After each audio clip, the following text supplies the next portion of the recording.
1 Korintus pasal 14 ayat 1 sampai 25. Sekali lagi tentang karunia roh.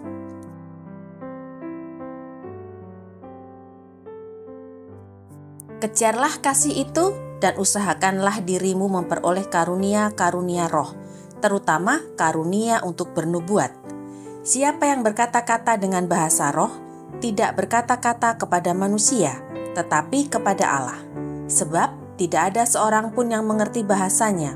Oleh roh, ia mengucapkan hal-hal yang rahasia. Tetapi siapa yang bernubuat, ia berkata-kata kepada manusia. Ia membangun, menasehati, dan menghibur. Siapa yang berkata-kata dengan bahasa roh, ia membangun dirinya sendiri. Tetapi siapa yang bernubuat, ia membangun jemaat. Aku suka supaya kamu semua berkata-kata dengan bahasa roh, tetapi lebih daripada itu, supaya kamu bernubuat. Sebab orang yang bernubuat lebih berharga daripada orang yang berkata-kata dengan bahasa roh, kecuali kalau orang itu juga menafsirkannya, sehingga jemaat dapat dibangun.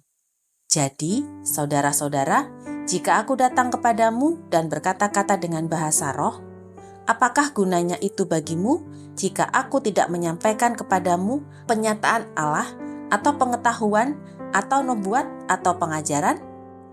Sama halnya dengan alat-alat yang tidak berjiwa, tetapi yang berbunyi seperti seruling dan kecapi.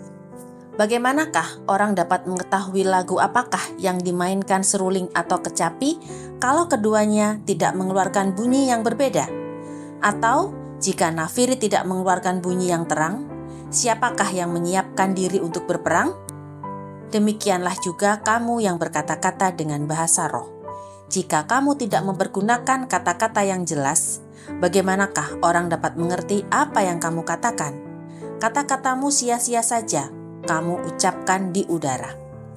Ada banyak, entah berapa banyak macam bahasa di dunia. Sekalipun demikian, tidak ada satupun di antaranya yang mempunyai bunyi yang tidak berarti. Tetapi jika aku tidak mengetahui arti bahasa itu, aku menjadi orang asing bagi dia yang mempergunakannya, dan dia orang asing bagiku. Demikian pula dengan kamu. Kamu memang berusaha untuk memperoleh karunia-karunia roh, tetapi lebih daripada itu, hendaklah kamu berusaha mempergunakannya untuk membangun jemaat. Karena itu, siapa yang berkata-kata dengan bahasa roh, ia harus berdoa, supaya kepadanya diberikan juga karunia untuk menafsirkannya.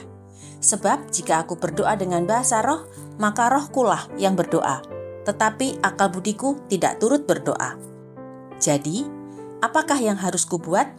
Aku akan berdoa dengan rohku, tetapi aku akan berdoa juga dengan akal budiku. Aku akan menyanyi dan memuji dengan rohku, tetapi aku akan menyanyi dan memuji juga dengan akal budiku. Sebab jika engkau mengucap syukur dengan rohmu saja, bagaimanakah orang biasa yang hadir sebagai pendengar dapat mengatakan amin atas pengucapan syukurmu? Bukankah ia tidak tahu apa yang engkau katakan? Sebab sekalipun pengucapan syukurmu itu sangat baik, tetapi orang lain tidak dibangun olehnya. Aku mengucap syukur kepada Allah bahwa aku berkata-kata dengan bahasa roh lebih daripada kamu semua. Tetapi dalam pertemuan jemaat, aku lebih suka mengucapkan 5 kata yang dapat dimengerti untuk mengajar orang lain juga, daripada beribu-ribu kata dengan bahasa roh. Saudara-saudara, janganlah sama seperti anak-anak dalam pemikiranmu. Jadilah anak-anak dalam kejahatan, tetapi orang dewasa dalam pemikiranmu. Dalam hukum Taurat ada tertulis, oleh orang-orang yang mempunyai bahasa lain dan oleh mulut orang-orang asing, aku akan berbicara kepada bangsa ini. Namun demikian, mereka tidak akan mendengarkan aku, firman Tuhan. Karena itu, karunia bahasa roh adalah tanda, bukan untuk orang yang beriman, tetapi untuk orang yang tidak beriman. Sedangkan karunia untuk bernubuat adalah tanda, bukan untuk orang yang tidak beriman, tetapi untuk orang yang beriman. Jadi, kalau seluruh jemaat berkumpul bersama-sama dan tiap-tiap orang berkata-kata dengan bahasa roh, lalu masuklah orang-orang luar atau orang-orang yang tidak beriman, tidakkah akan mereka katakan bahwa kamu gila? Tetapi kalau semua bernubuat, lalu masuk orang yang tidak beriman atau orang baru, ia akan diyakinkan oleh semua dan diselidiki oleh semua. Segala rahasia yang terkandung di dalam hatinya akan menjadi nyata, sehingga ia akan sujud menyembah Allah dan mengaku, "Sungguh, Allah ada di tengah-tengah kamu."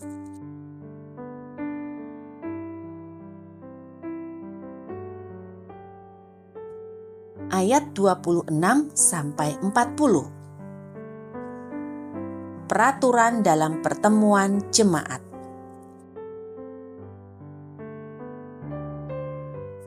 Jadi, bagaimana sekarang, saudara-saudara? Bila mana kamu berkumpul, hendaklah tiap-tiap orang mempersembahkan sesuatu, yang seorang mazmur, yang lain pengajaran, atau penyataan Allah, atau karunia bahasa roh, atau karunia untuk menafsirkan bahasa roh. Tetapi semuanya itu harus dipergunakan untuk membangun. Jika ada yang berkata-kata dengan bahasa roh, biarlah 2 atau sebanyak-banyaknya 3 orang, seorang demi seorang, dan harus ada seorang lain untuk menafsirkannya.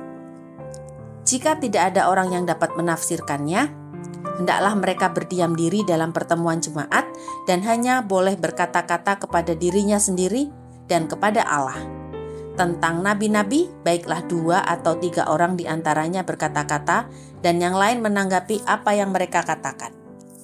Tetapi, jika seorang lain yang duduk di situ mendapat penyataan, maka yang pertama itu harus berdiam diri.